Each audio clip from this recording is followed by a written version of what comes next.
Zara was 17, the chief's only daughter, and she walked like the grand older thanks for carrying her. Tall, pretty, and always wrapped in fabrics that caught the light, she could have been the darling of the town. Instead, she was its thorn.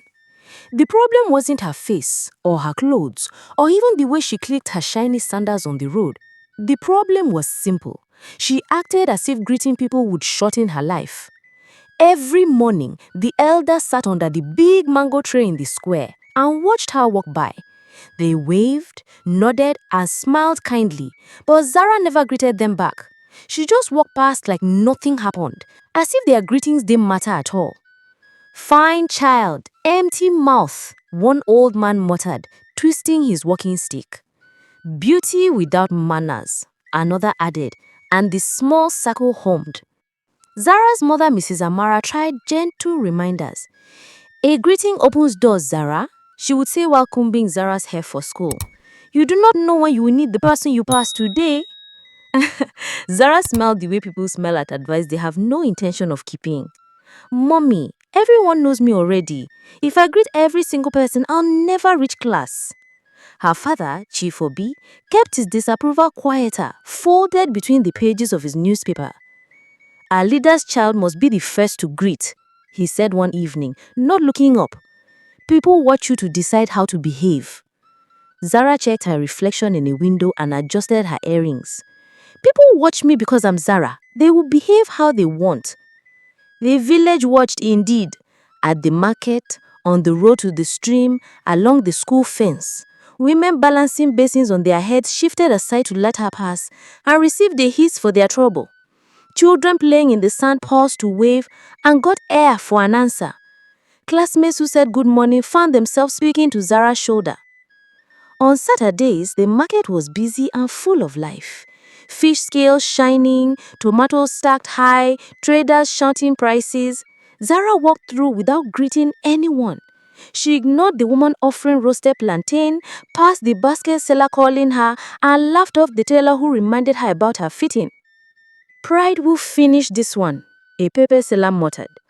The words were not cruel. They were tired.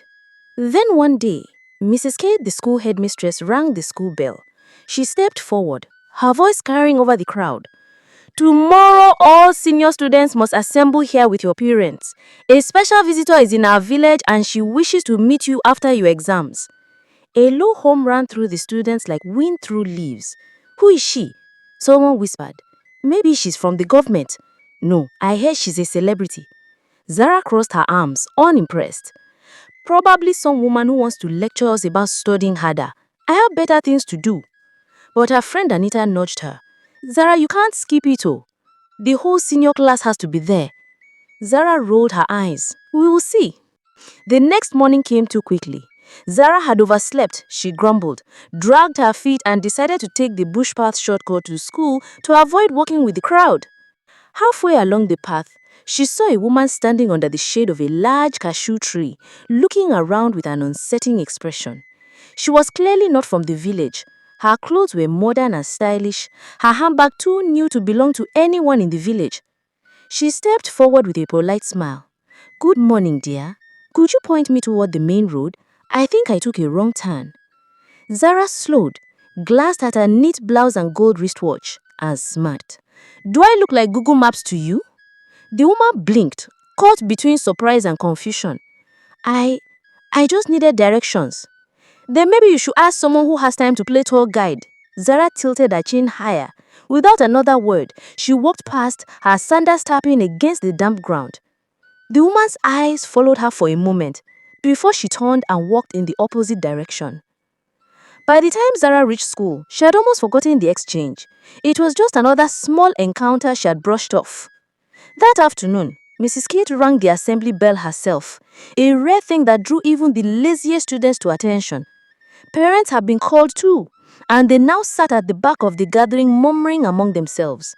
The visitor hadn't yet spoken, but she was seated at the front, facing away from the students. Zara did not notice her face. She was too busy looking for her friends in the crowd. Mrs. Kate stepped forward, smiling brightly. "Our special guest will now address you." The visitor rose from her seat and turned. and Zara froze. It was the same woman from the bush path, the same one she had refused to help. The woman's gaze swept over the gathered students, pausing for just a fraction of a second when it met Zara's eyes. Then she smiled politely at the rest of the audience. Zara's heartbeat thudded in her ears. The schoolyard went silent as the visitor stepped forward. She introduced herself with a warm smile. "My name is Mrs. Elaine. I am here to give back to a place that reminds me of where I grew up. After your senior exams, I will sponsor 5 students through university, full scholarships, all expenses paid." The crowd erupted. Parents whispered excitedly, students grinned at each other. A chance like this almost never came to a small village like theirs. Mrs. Elaine raised her hand to quiet them. "But I will choose carefully, not just based on grades, but on character. You never know when you might be meeting someone who can change your life." Her eyes scanned the crowd again and locked on Zara. "Stand up, please," Mrs. Elaine said. Zara's stomach dropped. Slowly she rose, trying to keep her face neutral. Mrs. Elaine's voice was calm, but every word carried. "This morning I was lost on a bush path on my way to this school. I asked this young lady for help, and she told me that she was not my Google Maps." She paused, tilting her head. "Well, dear, I am not your Google Maps either, so I will not be pointing you towards this scholarship." Gasps exploded from the students and parents. Mrs. Elaine turned back to the audience. "Character matters. The way you treat people, especially strangers, says more about you than any exam score. Remember that."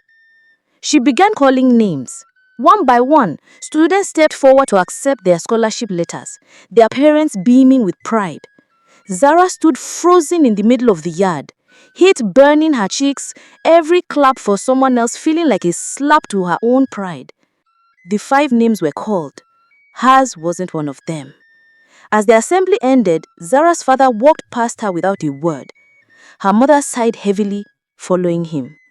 Zara stayed rooted in place, watching Mrs. Elaine speak warmly with the chosen students. She remembered her mother's warning: "A greeting opens doors." She remembered her father's: "A leader's child must be the first to greet." And she realized too late: sometimes the door you slam shut in pride is the one you wish to walk through most. Hope you learned something today. See you in the next video.